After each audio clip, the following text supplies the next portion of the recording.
Olá pessoal, então continuando a série aí, vamos falar sobre alta tensão em data centers, né? Então nesse primeiro vídeo, um vídeo bem rápido, a gente vai falar o porquê de alta tensão para grandes data centers de grande potência. É óbvio que eu não tenho só data centers que são alimentados por alta tensão, mas aqui a gente está falando de data centers de alta potência.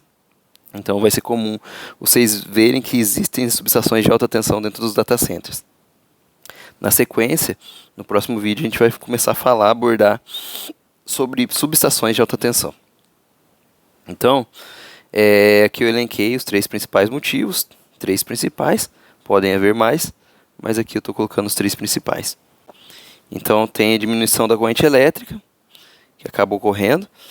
Isso é uma necessidade, né, para data centers de alta potência, vocês vão perceber o porquê logo a seguir.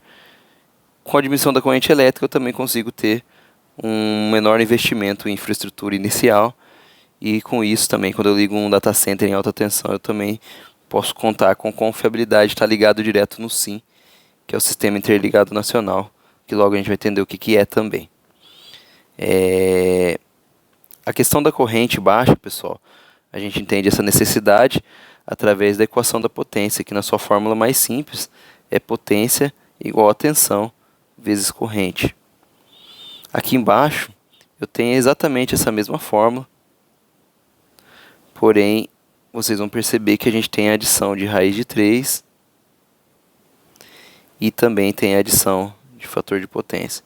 Percebam que eu tenho exatamente a mesma forma, potência é igual a tensão vezes corrente, porém aqui eu tenho a adição de raiz de 3 e de fator de potência, justamente porque é um circuito trifásico.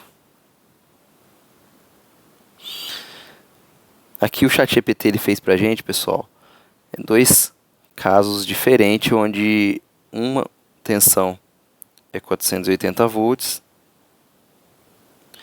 e no outro eu tenho uma tensão de 138 mil volts.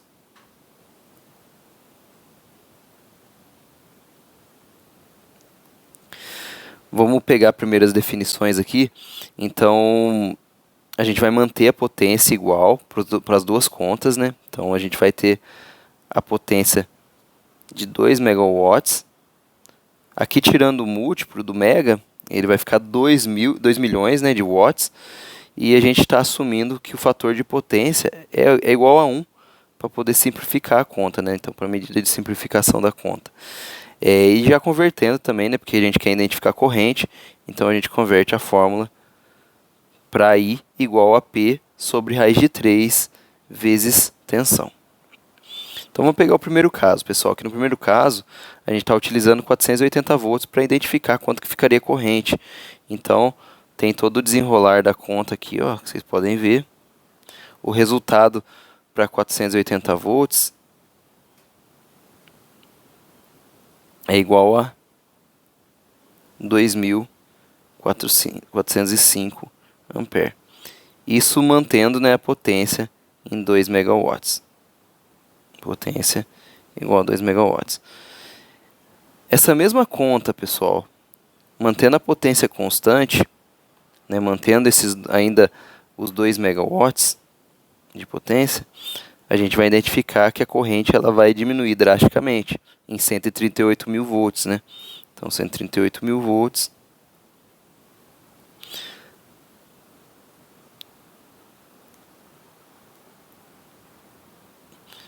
fica igual a 8,37 ampere.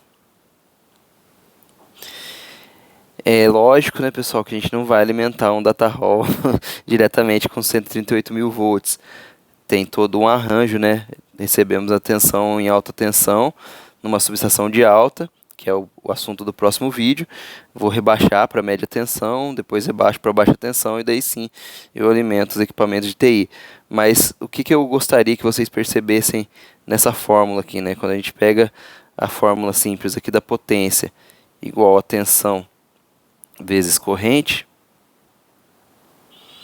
a gente percebe que quando se mantém uma potência constante,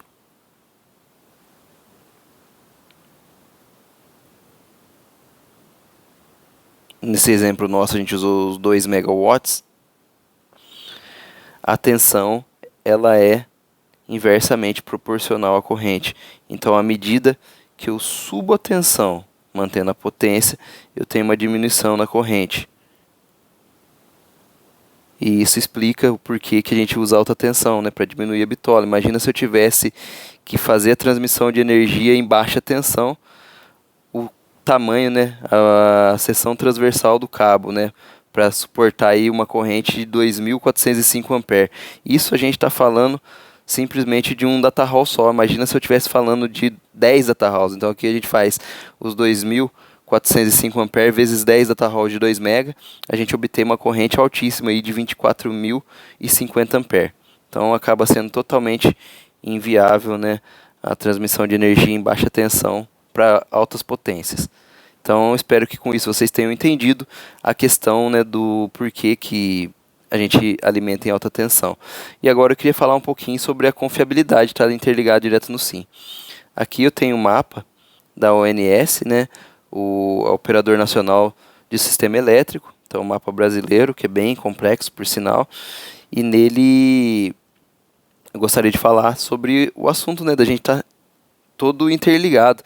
Aqui a gente tem eu vou compartilhar com vocês isso daqui, mas aqui a gente tem, né, o símbolo da usina, que é representado por um triângulo amarelo, as subestações e as linhas, né, nos valores de tensão, onde a linha rosa aqui ela indica tensões menores ou igual a 88 kV, laranja 138 kV e assim por diante.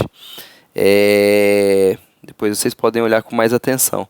Mas o sistema, né, isso daqui a gente chama de SIM, que é Sistema Interligado Nacional, que ele interliga as várias subestações de geração, né, de energia. Na verdade, geração não é uma conversão de uma energia na outra. Então a gente tem hidráulicas, eólicas, energia solar, que converte, né, esses tipos de energia em energia elétrica, e através de um sistema bem complexo de transmissão de energia, né, que são essas linhas aqui, a gente consegue transmitir energia para vários lugares do país. Então tem várias usinas geradoras, todas interligadas entre si, nesse sistema interligado nacional, que vai alimentar toda a nossa carga.